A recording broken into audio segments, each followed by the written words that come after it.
William Gargan stars as Barrie Craig, confidential investigator.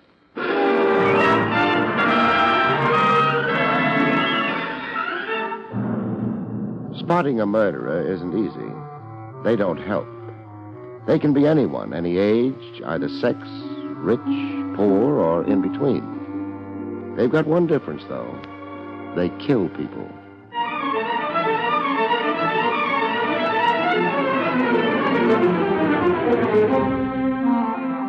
The National Broadcasting Company presents William Gargan in another transcribed drama of mystery and adventure with America's #1 detective, Barrie Craig, confidential investigator.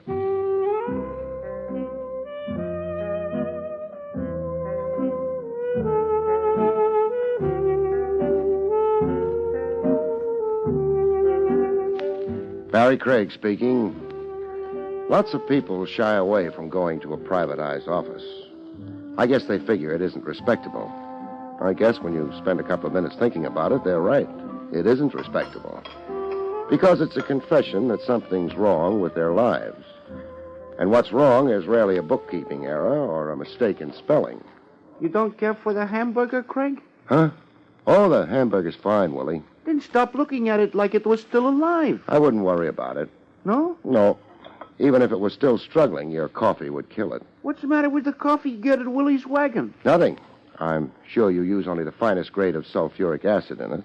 You got a tender stomach? I doubt it. I'm still alive. Yeah, a fine type of customer I get here. Wise guys. Wise guys? Think of your hamburger. She ain't in your price class. Who? Oh, say, you could be right. That fur she's dragging around was contributed by only the highest type minks. You'd better wait on her. She might get impatient. I can't. Huh? I ain't had a manicure in weeks. You are Mr. Craig. I am? I waited outside the building in which you have your office until you left. I followed you here. You're allergic to offices? Well, I couldn't... do you mind talking business here? Would you like something to eat or drink? No. Willie, go polish your coffee iron. Huh? Oh, yeah. Well, it don't need it. You're, Viola Henning. Mrs. Viola Henning. Uh-huh. And the business you wanted to talk about was... My husband is keeping an appointment tonight, and I want you to... Well, to... An appointment with whom? A business associate? No. With a girl. A girl named Muriel. I see. Where? The Grammont Hotel. She works there? No. She's taken a room there. I overheard my husband making the appointment. I don't especially go for divorce cases. Oh, no, it isn't for that. I'd never divorce Dan. I just want to know. What time's the appointment? 8. And all you want to know is if your husband, in fact, does keep this appointment. Yes. Would $100 be enough? Oh, more than enough. Then here you are. Thanks. You won't tell anyone. Investigators with loose mouths don't last very long, Mrs. Henning. I suppose not. I'll phone you in the morning. Fine. Good night. Good night. Yeah. For that, you need a license? Huh? The babe and the minks. Just a case, Willie, on the face of it.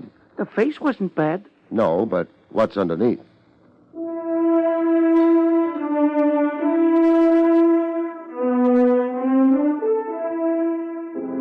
I killed some time with Willie. His feeling is he's a very good gin player. I won enough hamburger for half a dozen cases of acute indigestion and then went on to the Hotel Grammont. I let the clerk in on my little secret. I told him I was looking for a maiden aunt. For $5, he believed me. I found a Muriel who'd booked a room at 8 o'clock. The full name was Muriel Jones. Jones.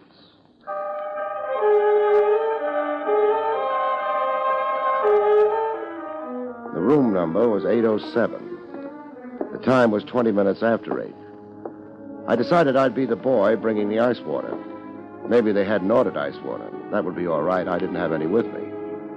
I lifted my hand to knock, and I didn't get around to it. The door was locked. Nothing happened after the shot, so I knocked after all. Maybe I was naive, but kicking the door in didn't seem practical. I turned out to be right. Mr. Craig! Hello, Mrs. Henning. Mind if I come in? No.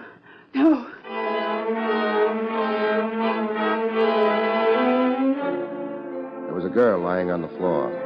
Her eyes were open, and they stared up at the ceiling of the room. It wasn't a very interesting ceiling, but that didn't matter. She wasn't seeing it. Dead. Who was she? Muriel. The girl I told you. Yeah. Except you didn't mention you were also planning on showing up here. I couldn't help it. I had to see her. She isn't much worth looking at right now. 2-room suite. That the back door? I don't know. Yeah. Back door and fire stairs.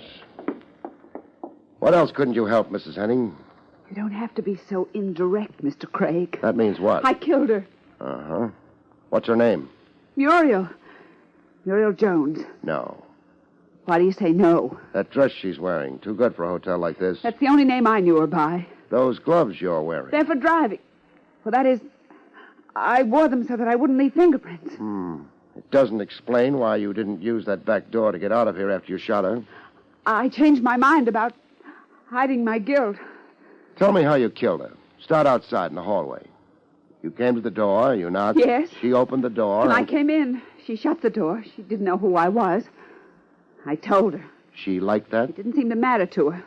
I accused her of taking my husband from me. She laughed at me. So I shot her. You had a gun? Yes. You shot her. She fell down and died. You heard me knock. You hesitated. Then you opened the door. Yes. I've had time to look around the room. Now, I've looked. What difference does that make? You say you shot her. I did. What did you do with the gun? Eat it?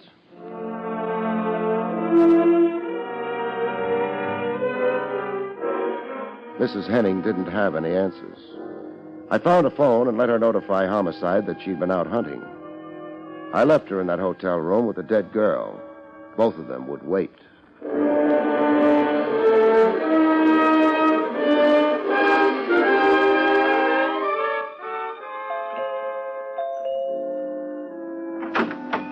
The butler at the Henning home didn't seem delighted to see me.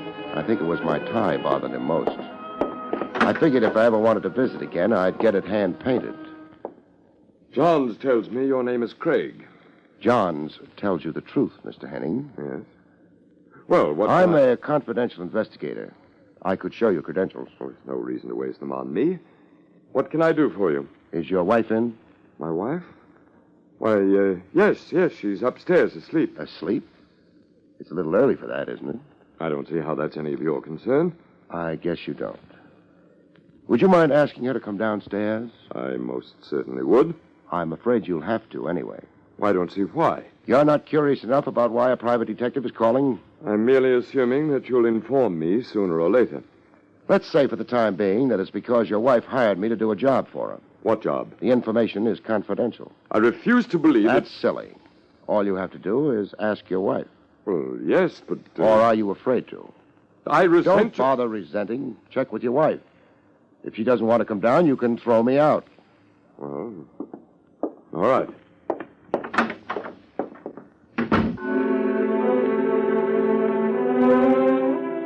I didn't know exactly what made him go through with it. Maybe it was because his tie was already hand-painted. Mr. Craig? Yeah? My wife isn't feeling very well. She can't come down. Uh-huh. When did you see Muriel Jones last? Jones? Let's just leave it at Muriel. We'll discuss last name some other time. We won't discuss it at all. You're not very big. I could push you aside and go upstairs. You wouldn't do that. Oh, you're not sure of that. So when did you see Muriel last? Well, why not ask the lady? Oh, there's a technical difficulty. She's dead. She's what? Dead. You're quite serious? It's not a good subject to joke about. Well, how did she... She was murdered. Oh. Well, who would want to kill her? That might depend on who she really was. Her name was Muriel Carter. She sang at the Bright Star. Her voice was very beautiful. She's still dead. I find that hard to believe. She had such a rare quality. It didn't stop the murderer. She was, in her way and in our time, a lovely princess. I've heard of the Bright Star. It's run by a man named Thompson. He's short, fat, and greedy. As far as I know, he doesn't hire princesses. Now, what do you mean by that? She sang for Thompson, that's all. And what did she do for you? I think you'd better get out. I'd like to, except I've got a client. I'm in the middle, whether I like it or not. I could say I don't like it, but what good would that do? Did you keep your appointment at the Grammont Hotel tonight? That's none of your... I had no appointment tonight. It might pay you to keep in touch with your wife. Good night, Henning. Good night. Your wife, who's upstairs and not very well. Yes? By this time, she's also downtown having a conversation with the district attorney. Did I say good night?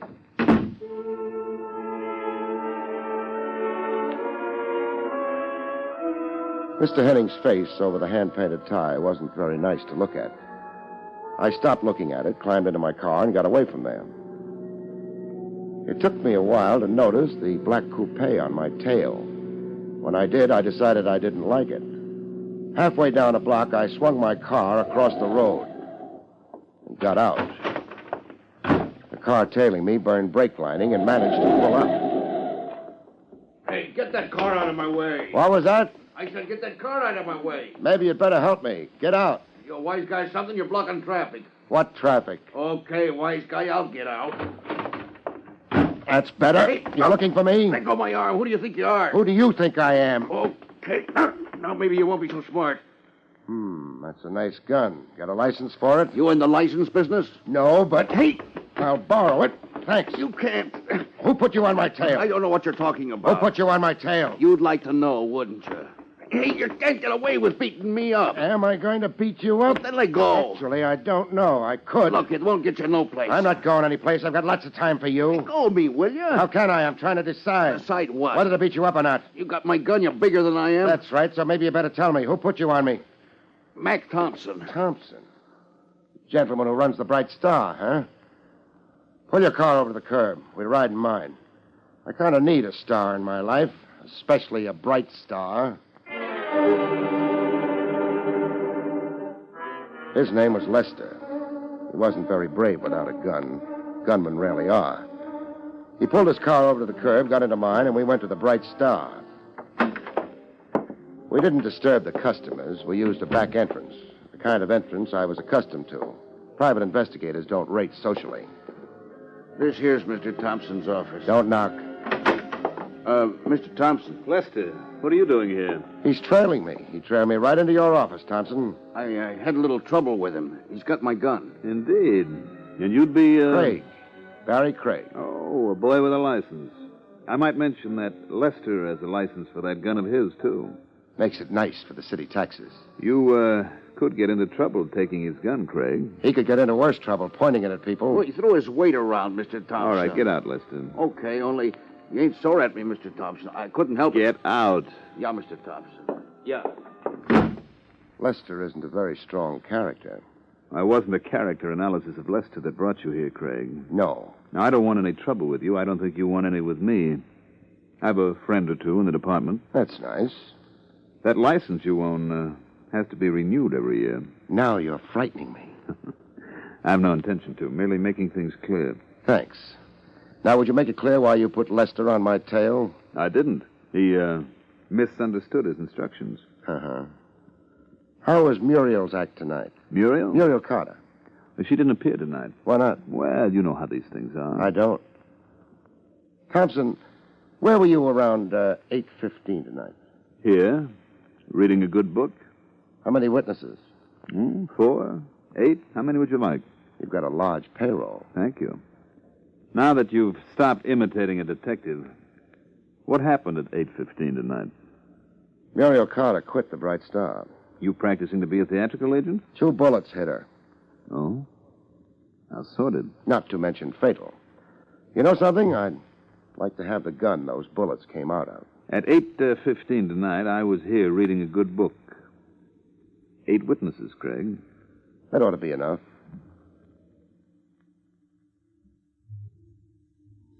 Thompson. Yes? I don't believe the performance. I beg your pardon? You're playing it too tough, too straight. Which means? I think you went for her. That may be true. It's a habit of mine. I've seen her. More than habit, Thompson. She was worth a gross of your ordinary stock. Possibly. So I'm all broken up inside by the news. It wasn't news. Why was Lester staked out at the Henning home? Good night, Mr. Craig. I'm still looking for that gun. Good night. The hallway outside Thompson's office had run out of lights.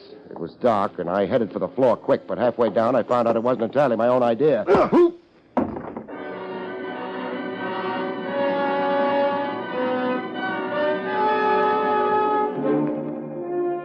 You get knocked unconscious, and it's dull for a while, because you're unconscious. But after a while, things change. Something began to pound. It must have taken me 20 minutes to discover it was my own head. I lifted it off the ground, and the air smelled good, which meant I'd traveled. There were trees around and a sky, from which handful of facts I deduced I was out in the country. The gun someone had been careful to put in my hand was still warm. I got to my feet and crossed over to him. He was lying a dozen feet away. Dying hadn't improved his looks any. Lester was very dead. It wasn't a frame-up especially. It wouldn't stick. But it did help use up time. Time? For what?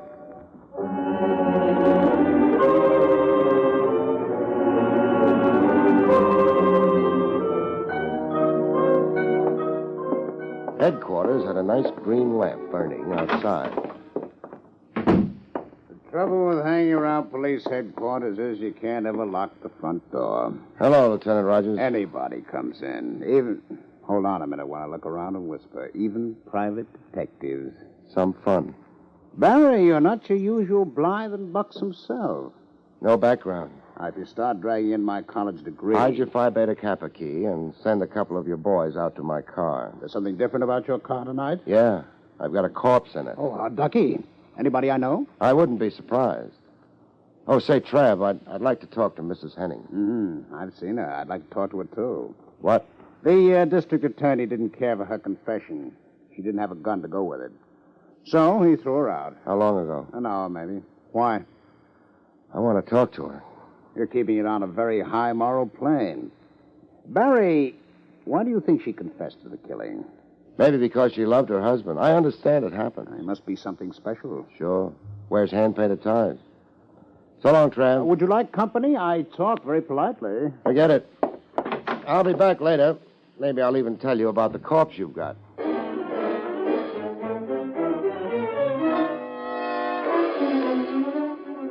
My head didn't feel too good. Maybe I was wrong. I'd find out. The Henning house was dark when I got to it. I didn't worry about the butler much. It turned out that I didn't have to. The front door was open.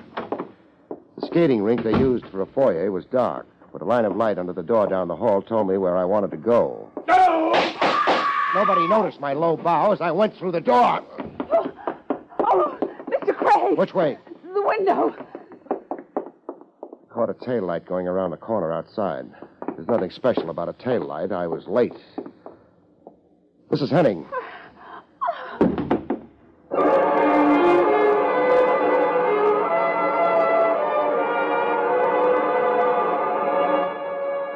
She fainted. It was a break for her. She could stop looking at her husband. As for him, maybe he was looking at something, but it wasn't anything a pair of living eyes could see.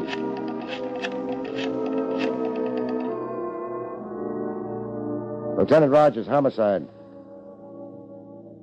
Trav? Barrie. I'm at Mrs. Henning's home. Yeah. It also used to be Mr. Henning's home, but he won't be living here anymore. He's moving into smaller quarters. Underground.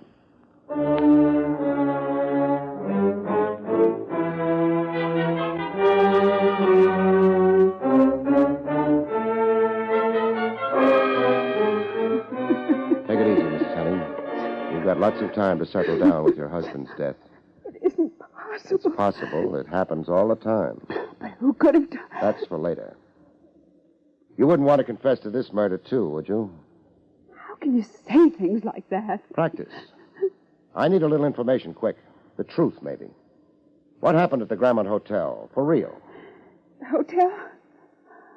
I got there after Dan did. From the hallway, I could hear him and that girl quarreling. And then the shots. I wanted to run, but I went in. Dan wasn't there, but... Oh, I can't go on with this. You don't have to. Just hang around and greet the cops, huh?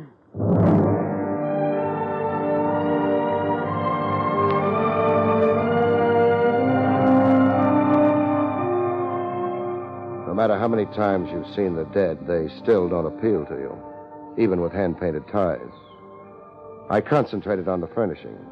They were nice. They weren't the kind of stuff you buy if you're a private investigator. I stopped being morbid and just waited for the cops. They came. I brought a few friends along, Barrie. Do you mind? I don't mind, Tran. I was worried. Where's the object of our affections? Over near the window. I hope he hasn't left. He hasn't left. Boys, make with the routine, huh? Wouldn't he cash a check for you? I'm not killing people this week. Mrs. Henning? No. Henning was shot from outside the window. Mrs. Henning was in the room when I arrived and heard the shots. That's nice. Maybe it's the perfect crime. Maybe.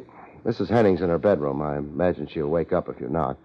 So long. And where, if I'm not too inquisitive, would you be going? You're too inquisitive. Barrie! Don't worry about it. All I'm doing is looking for a star to hitch a wagon to. A death wagon.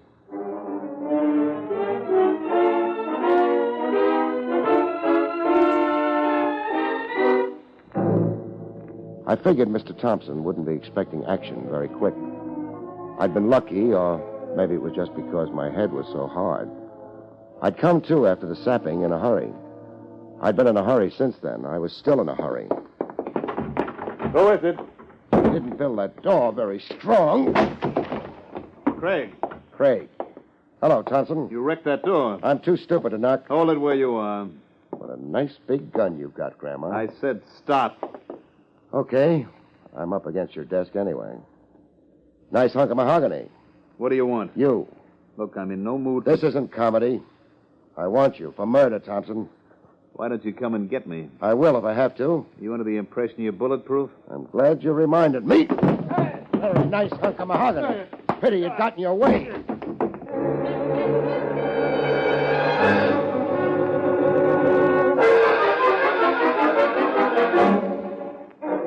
I hadn't hit him very hard. He came to after a while, and we went down to headquarters.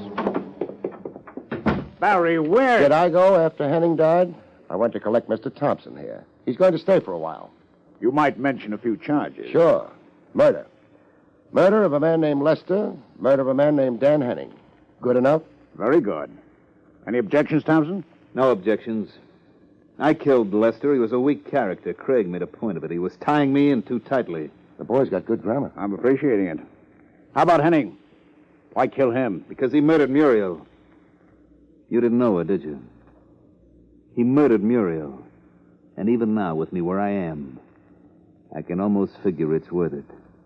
You see, I did know her.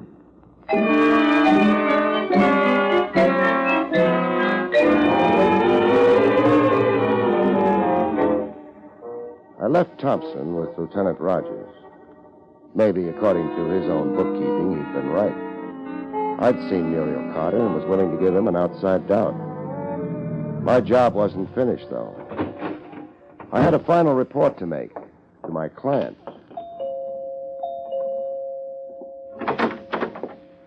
Mr. Craig, Yeah. Mind if I come in? I don't think I'll ever mind anything anymore. Come in. Thank you. The police are gone. They took Dan. You better sit down. Yes, hadn't I? You hired me. I've got to finish things up. Things? What things?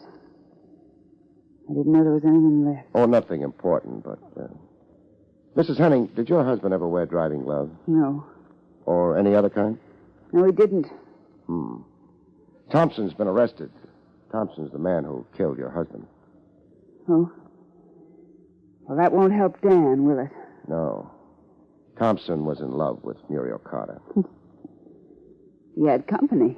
The only thing is, Thompson wasn't the one who killed Muriel. I know. What does it matter? That confession you handed me at the hotel didn't make very much sense without the gun.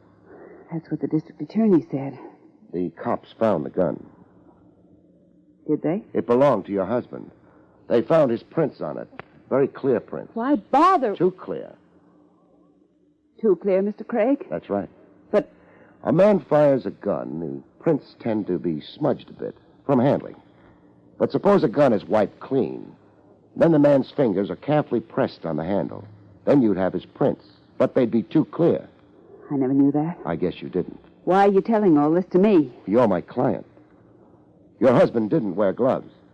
The police give a murder suspect the paraffin test. Matter of routine.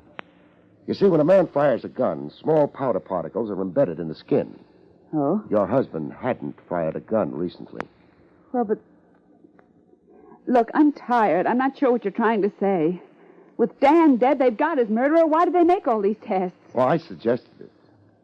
Because Muriel Carter was registered at the Grammont Hotel as Muriel Jones. She was ashamed. A club singer? Working for a man like Thompson? She was going to meet Dan. No. She didn't take that room for romance. She took it for a meeting with you. This is so confusing. You were jealous. You hated Muriel Carter. You arranged that meeting at the Grammont Hotel. You suggested she register under an assumed name. It would look shadier that way. Shadier? To whom? Me, the private detective you hired in good faith. Oh. You let your husband know about the meeting. That's why he was there. That's why he took the gun away with him. That's why he lied to me later, said you were upstairs sleeping. That isn't why Excuse me, I should have said how. The why was because he may have loved you once. You made your confession, nobody believed. Thompson figured your husband for the killer and killed him in turn. But there was something wrong. The paraffin test showed your husband hadn't killed Muriel Carter. Then who did? I'm a funny kind of investigator, Mrs. Henning. Most guys in my business get cynical. They wouldn't believe you if you told them the time, unless you had 39 witnesses and a testimonial from your neighborhood church. And you? Oh, I'm different. I always believe a client. That's why we better get started, Mrs. Henning. We're going... Downtown, headquarters, where they'll put you under arrest for murder. One way and another, the evidence is all there. You see, when you made that confession in the hotel room, I believed you. Good night, folks. See you next week.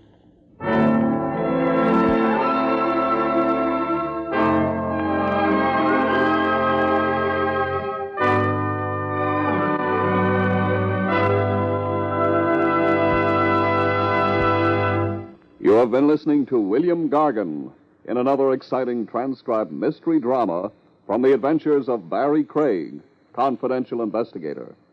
Tonight's story, Fatal Appointment, was written by Lou Vittis.